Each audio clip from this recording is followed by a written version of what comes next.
Hello, ഇന്ന് നമ്മുടെ ബാലിയിലെ last day ആയിരുന്നു. 4-5 ദിവസം കൊണ്ട് കണ്ടു തീർക്കാൻ പറ്റുന്ന ഒന്നല്ല ബാലി. എന്നാലും സമയപരിധിക്കുള്ളിൽ നിന്നുകൊണ്ട് നമ്മൾ നന്നായിട്ട് എക്സ്പ്ലോർ ചെയ്തിട്ടുണ്ടായിരുന്നു എന്ന് തന്നെ പറയാം. സോ ഇന്ന് നമ്മൾ വേറെ തന്നെ ഒരു ഐലൻഡിലേക്കാണ് പോയിട്ടുണ്ടായിരുന്നത്, നുസ പെനിഡ ഐലൻഡ്. നമ്മൾ കയറിയ ബോട്ടിൻ്റെ ടോപ്പിലായിരുന്നു നമ്മൾ ഇരുന്നിട്ടുണ്ടായിരുന്നത്. അടിപൊളി വ്യൂ ആയിരുന്നു. സോ ഇത്തരത്തിലുള്ള ഡൈവേഴ്സിഫൈങ് ഐലൻഡ്സ് ചേർന്നിട്ടുള്ളതാണ് ബാലി ഓർ ഇന്തോനേഷ്യ എന്ന് പറയുന്നത്. And also I fall in love with this place. First നമ്മൾ പോയിട്ടുണ്ടായിരുന്നത് ബ്രോക്കൺ ബീച്ചിലായിരുന്നു. പണ്ട് നോട്ട് പുസ്തകത്തിൻ്റെ കവർ പേജിൽ കണ്ടിരുന്ന സ്ഥലങ്ങളൊന്നും യഥാർത്ഥമാവില്ല. സോ എൻ്റെ കണ്ടുകൊണ്ട് കണ്ടിട്ടില്ലല്ലോ, അതുകൊണ്ട് ആ സ്ഥലങ്ങളൊന്നും യഥാർത്ഥമല്ല എന്നാണ് ഞാൻ കരുതിയിരുന്നത്. പക്ഷേ ഇതൊക്കെ നേരിട്ട് കണ്ടപ്പോൾ എനിക്ക് വിശ്വാസമായി, അങ്ങനത്തെ സ്ഥലങ്ങളൊക്കെ ഉണ്ട്. അതൊക്കെ എനിക്ക് കാണാൻ പറ്റിയെന്ന് പറയുന്നത് എത്രയോ വലിയ ഗ്രേറ്റ്ഫുൾ ആയിട്ടുള്ള കാര്യമാണ്. And I M so grateful for that. പറയുമ്പോൾ വലിയ അഡ്വഞ്ചറസ് ആയിട്ട് എല്ലായിടത്തും പോകണം, എന്തൊക്കെ ചെയ്യണം എന്നൊക്കെ ആഗ്രഹമുള്ള ആളാണെങ്കിൽ പോലും ഞാൻ അതിന് വേണ്ടിയിട്ട് അധികം എഫേർട്ടോ കാര്യങ്ങളോ എടുത്തിട്ടില്ലായിരുന്നു. ആൻഡ് അത് എൻ്റെ കയ്യിൽ വന്ന് ചേർന്നപ്പോൾ ഞാൻ അതിൻ്റെ വാല്യൂ അത്രയും മനസ്സിലാക്കുന്നുണ്ട്. പിന്നീട് നമ്മൾ പോയത് ഏഞ്ചൽസ് ബില്ലാബോങ്ങിലായിരുന്നു.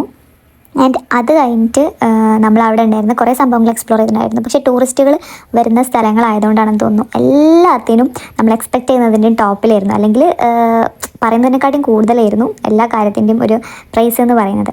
നെക്സ്റ്റ് നമ്മൾ കെലിംകിങ് ബീച്ചിലേക്കാണ് പോയത്. ഈ ഒരു സംഭവമൊക്കെ ഞാൻ പലയിടത്തും കണ്ടിട്ടുണ്ടായിരുന്നു, പക്ഷേ ഇതിൻ്റെ കണ്ണുകൊണ്ട് ഇങ്ങനെ കാണാൻ കഴിയുമെന്ന് ഞാൻ കരുതിയിട്ടില്ലായിരുന്നു. ഇതിൻ്റെ ടോപ്പ് വ്യൂ എന്ന് പറഞ്ഞാൽ ഭയങ്കര നൈസായിരുന്നു. പലരും അതിൻ്റെ താഴേക്കൊക്കെ ഇറങ്ങിയിട്ടുണ്ടായിരുന്നു, പക്ഷേ നമുക്കത്ര ഇറങ്ങിപ്പോയിട്ടുള്ള ഒരു ടൈം അനുവദിക്കാത്തതുകൊണ്ട് നമ്മൾ അങ്ങോട്ട് പിന്നെ കയറിയില്ല. പിന്നെ നമുക്ക് ഫ്ലൈറ്റിൽ കയറി തിരിച്ച് മലേഷ്യയിലേക്ക് കയറേണ്ട ആവശ്യമുണ്ടായിരുന്നു. ലൈക്ക് നമുക്കൊരു 2 ഡേയ്സ് മലേഷ്യയും കൂടി കറങ്ങിയിട്ട് വേണം തിരിച്ച് നാട്ടിലെത്താൻ വേണ്ടിയിട്ട്.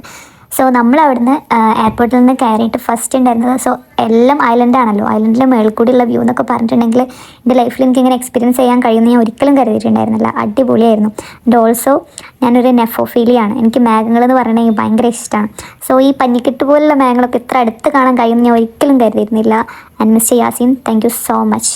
ഫ്ലൈറ്റ് കയറുക എന്നുള്ള കാര്യം ഇപ്പോഴും എനിക്ക് പേടിയാണ്, പക്ഷേ ഈ മേഘങ്ങളെ കാണാനാണെന്ന് ഓർത്തിട്ടുണ്ടെങ്കിൽ എനിക്കതിനോട് ഇഷ്ടമാണ്. കാരണം ഇതൊന്നും ഇങ്ങനെ അടുത്ത് കാണാൻ കഴിയുന്നു, അല്ലെങ്കിൽ എനിക്ക് പല സംശയങ്ങളുണ്ടായിരുന്നു. മാനം നോക്കി നടക്കുന്ന ടൈമിൽ നമ്മൾ മേഘത്തിൻ്റെ ഉള്ളിൽ പെട്ടാൽ എങ്ങനെയായിരിക്കും, അതിൻ്റെ ടെക്സ്ചർ എങ്ങനെയാണ് എന്നൊക്കെ അറിയാൻ ഭയങ്കര ആഗ്രഹം ഉണ്ടായിരുന്നു. ഇത് കുറച്ച് ഓവറായിരിക്കും ചിലപ്പം, പക്ഷേ അങ്ങനെയൊക്കെ ആഗ്രഹമുള്ള ആളായിരുന്നു. അതൊക്കെ എനിക്ക് ഒരു യാത്രയിൽ എക്സ്പീരിയൻസ് ചെയ്യാൻ പറ്റി, അൽഹംദുലില്ലാ. സോ ഇനി അടുത്ത വീഡിയോ കാണാം. ബൈ.